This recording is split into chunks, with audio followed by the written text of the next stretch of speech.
Chapter 42, The End of Rome, the Last Roman Emperor. What happened to the Roman Empire? The Romans used to rule dozens of other countries. They were the most powerful people in the world. But then the empire was divided, and the barbarians came. The Western Roman Empire grew weaker and weaker, and the Eastern Roman Empire refused to help the West out. As a matter of fact, the Eastern Roman Empire wasn't even called Rome anymore. Instead, it became known as the Byzantine Empire. The Western Roman Empire still existed, but barbarians took over most of its land. And although the Western Roman Empire still had an emperor, he didn't live in Rome because Rome had been destroyed. He lived in a small, swampy city hiding from the barbarians.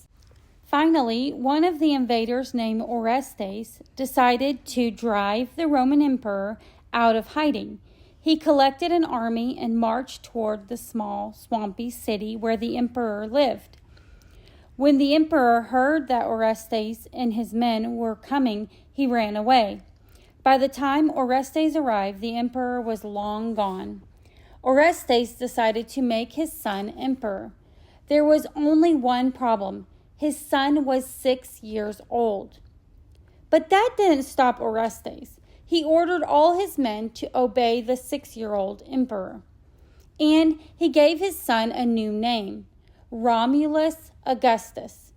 He called him Romulus because an old legend said a man named Romulus was the first king of Rome long, long ago. And he called him Augustus after Caesar Augustus, Rome's most famous emperor. That was a big name for a little boy.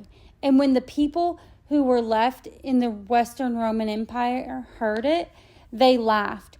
Romulus Augustus, they said. What a silly name for a child. We won't call him Romulus. We'll call him Momyllus. Momyllus meant little disgrace. The Romans felt insulted because they were expected to obey a child of a barbarian. But Momyllus didn't get to be emperor very long. Another barbarian captured Momyllus and his father, Orestes. Momyllus, now 7 years old, was sent off to live in another city. He was given plenty of money to pay for food and clothes, but he wasn't allowed to rule anymore. His crown and scepter were taken to Constantinople. And that was the end of the Western Roman Empire.